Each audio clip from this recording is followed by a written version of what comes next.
জয় হিন্দ বন্ধুরা, আজকে আমি সেই আপডেটটাই দেব যে আপডেটটা সম্পর্কে আপনারা অনেকে অধীর আগ্রহে বসেছিলেন শোনার জন্য, বা অনেকে জানেনই না, বা হয়তো আপনারা জানতে চান। আসলে বন্ধুরা হয়েছেটা কি, যে এই মুহূর্তে ভারতের বায়ুসেনা প্রমুখ অ্যানুয়াল প্রেস কনফারেন্স করার সময় air chief marshal AP Singh জানিয়েছে যে আমাদের করা অপারেশন সিঁদুরে যে আমরা অ্যাচিভমেন্টকে নিয়েছি সেটাকে অনেক বিস্তারিতভাবে উনি জানিয়েছে। আবার বলতে পারেন অপারেশন সিঁদুরে হওয়া একরকম তাদের তথ্যকে প্রকাশ করেছে। ভারতের বায়ুসেনা প্রমুখের তরফ থেকে বলা হয়েছে যে ভারতের তরফ থেকে পাকিস্তানের 4টি র্যাডার স্টেশনকে ধ্বংস করা হয়, 2টো লোকেশন কমান্ড অ্যান্ড কন্ট্রোল সেন্টারের মাধ্যমে ধ্বংস করা হয়েছে। ইভেন পাকিস্তানের 2টো এয়ারবেস রানওয়েকেও ধ্বংস করা হয়েছে। আলাদা আলাদা স্টেশনের 3টি হ্যাঙ্গারকেও ডিস্ট্রয় করা হয়। একটি লোকেশনে পাকিস্তানের সার্ফেস টু এয়ার মিসাইলকেও ধ্বংস করা হয়েছে। পাকিস্তানের মাল্টিপল ফাইটার জেটকে ধ্বংস করা হয়েছে আমাদের তরফ থেকে, যেটিতে 5টা American made F-16 fighter jet, 5টি হাইটেক ফাইটার জেট, আর যেটিতে বিশেষ করে আমেরিকার F-16 ফাইটার জেট আর অন্যদিকে চীনের জাং ফাইটার JF-17 যুক্ত রয়েছে। এটা ছাড়া ভারতের লংগেস্ট কিল করার জন্য অ্যাচিভমেন্টকেও জানিয়েছে উনি, যেটিতে পাকিস্তানের 300 কিলোমিটার ঘরের ভেতরে ঢুকে তাদের সিগন্যাল বলুন বা তাদের অ্যাভাক্সকে ধ্বংস করেছে ভারত। আপনারা বলতেই পারেন এটা কোনো স্ট্রাইক ছিল না, এটা একরকমের ভারত যে কোনো সময় যে কোনো মুহূর্তে যে কোনো জায়গায় যে কারোর ঘরের ভেতরে ধ্বংস করতে পারে। তো সেই মুহূর্তে ভারত যে S-400-এর পারফরম্যান্স বা রেকর্ড কার্ডকে মেনশন করেছে না, তা সেটার অনুসারে এমন কিছু এখন সংকেত পাওয়া যাচ্ছে যে ভারত সামনের দিনে আরও কিছু S-400-কে কেনার জন্য প্রস্তুত হচ্ছে। তবে এটাকে কেনার জন্য কথাবার্তা কোন স্টেজে আছে বা কত দূর আছে সেটা তো কেউ জানে না। আর যদি এরপরে কথা থাকে পাকিস্তানি সেই সমস্ত ক্লেমের যেটাতে তারা ভারতের মাল্টিপল অ্যাসেটকে ধ্বংস করার দাবি তো করে, তো এটিকে ভারত মনোহার কাহিনী বলে জানিয়ে দিয়েছে। আর এটার উপর ভারতের বায়ুসেনা প্রমুখ মনোহার কাহিনী বলে স্পষ্টভাবে জানিয়েছে যে তারা যদি আমাদের 15টা জেটকে ধ্বংস করেই থাকে তো সেটা তাদের ভাবতে দিন, কিন্তু এর পরের বার যখন তারা লড়াই করতে আসবে তখন তাদের অবশ্যই 15টা ফাইটার জেট ধ্বংস করার কথা আবারও মনে পড়বে। আর এটা তখনই মনে পড়বে যদি তারা ভেবে থাকে যে তারা আমাদের 15টা ফাইটার জেটকে ধ্বংস করেছে তবে আমরা এতটুকু বলতে চাই, আমাদের কি ধ্বংস হয়েছে না হয়েছে সেটা সম্পর্কে আমরা পাকিস্তানকে ভাবার জন্য ছেড়ে দিয়েছি। তারাই ভাবুক, কেননা পাকিস্তানের কি ধ্বংস হয়েছে সেটা পাকিস্তান ভালোভাবেই জানে। ভারতের বায়ুসেনা প্রমুখ একটি গুরুত্বপূর্ণ কথা বলেছে এখানে, যে এখনও পর্যন্ত পাকিস্তান যতগুলো ক্লেম করেছে তারা এত কিছু দাবি রাখার পরও একটা সিঙ্গেল পিকচার কিন্তু কারোর সামনে শো করতে পারেনি। ইভেন তাদের রক্ষামন্ত্রীকে যখন জিজ্ঞাসা করা হয় হোয়ার ইজ দ্য প্রুফ, উনিও বলেছিলেন যে proof is the social media. ঠিক এরকমটাই। যাই হোক, কোনো ভুলভ্রান্তি বলে থাকলে সরি, যেখানে তারা তাদের ক্লেমকে প্রমাণিত করে দেখাতে পারে না, যেমনটা আমরা সমস্ত ডেটাকে সকলের সামনে তুলে ধরেছি। তাই পাকিস্তানের যে সমস্ত কাহিনী সেটা সম্পূর্ণ একটা মনোহর কাহিনী ছাড়ার কিছুই নয়। তাই এখানে যদি তারা একটু কাহিনী বলে খুশি থাকে তো তাদের খুশি থাকতে দিন না।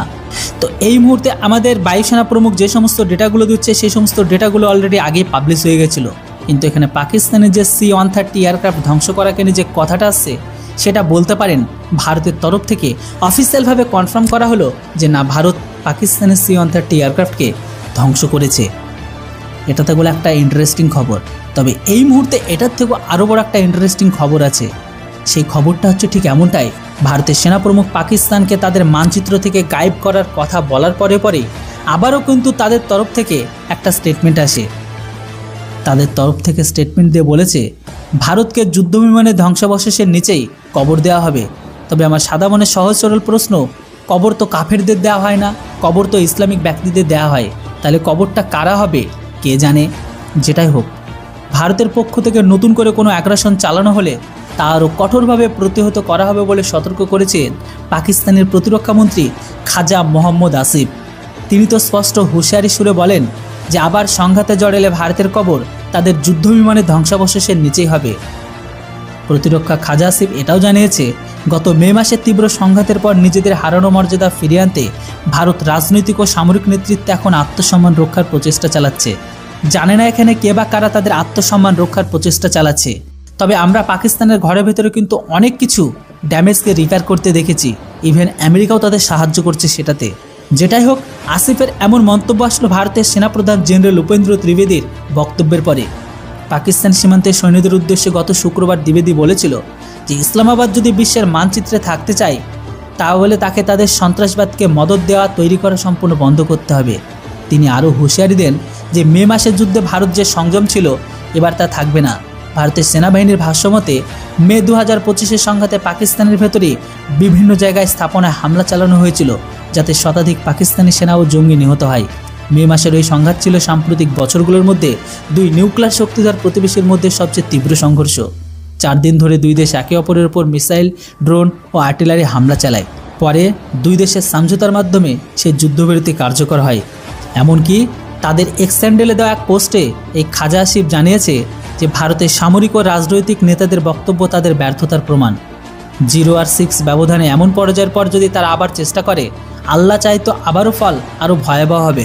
জানি না সেই দিন তাদের আল্লাহ কোথায় ছিল, আল্লাহ কি লুকিয়েছিল না আল্লাহ ঘুমিয়ে পড়েছিল। জানি না ভারতের মিসাইলগুলো কিভাবে করলো। তারা সব কিছু জানতো, আল্লাহ সব কিছু করেছে, তাহলে আল্লাহ কেন বাঁচাতে পারলো না? জানি না আল্লাহর বান্দাগণ কি বলবে।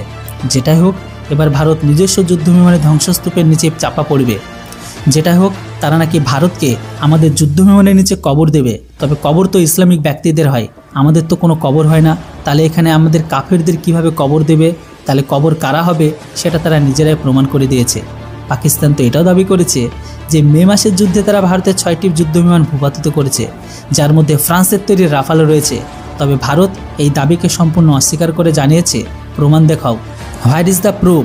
তাদের রক্ষামন্ত্রী জানিয়েছে, proof is the social media. তবে যেটাই হোক, ভারত এখনও পর্যন্ত এই দাবিকে অস্বীকার করে আসছে। ভারতের বিমান বাহিনীর দাবি, তারা পাকিস্তানের F-16, F-17 মডেলের টোটাল এখনও পর্যন্ত C-130 ফাইটার জেট সহ টোটাল এখনও পর্যন্ত 16টা যুদ্ধবিমানকে ধ্বংস করেছে, যার প্রুফ তাদের সামনে দিয়ে দিয়েছে। যেটা হোক বন্ধুরা, সময় বলবে যে কে কাকে কবর তলে রাখবে, কেননা কাফেরদের কখনো কবর হয় না। বাকিটা কবর কাদের হয় সেটা তারা ভালোভাবেই জানে। এবার বাকিটা সময়ের খেলা যে কে কাকে মানচিত্র থেকে মুছে দেবে, কেননা মানচিত্র দেখলে শুধু ভারতেরটাই দেখা যায়, পাশে শুধুমাত্র একটা কুত্তাকে বসে থাকতে দেখি। বাকিটা বুদ্ধিমানের রেশেরাই কাফি। আমার কথা বুঝলে বুঝবাতা, না বুঝলে তেজবাতা। যাই হোক, আজকের ভিডিও ইনফরমেশন কেমন লাগলো অবশ্যই কমেন্ট বক্সে লিখে জানান। ভিডিও যদি ভালো লেগে থাকে তাহলে ভিডিওটিকে একটা ছোট্ট লাইক করবেন, আর চ্যানেলটিতে প্রথমবারের জন্য হলে সাবস্ক্রাইব, কারণ আপনার ছোট্ট লাইক, কমেন্ট, শেয়ার আমাকে ইন্সপায়ার করে এরকম টাইপের ভিডিও আপনাদের সামনে নিয়ে আসার জন্য। তো বন্ধুরা, ভালো থাকবেন, সুস্থ থাকবেন। দেখা হচ্ছে খুব তাড়াতাড়ি নতুন একটি ভিডিওটিতে। Thanks for watching. Jai Hind, Vande Mataram.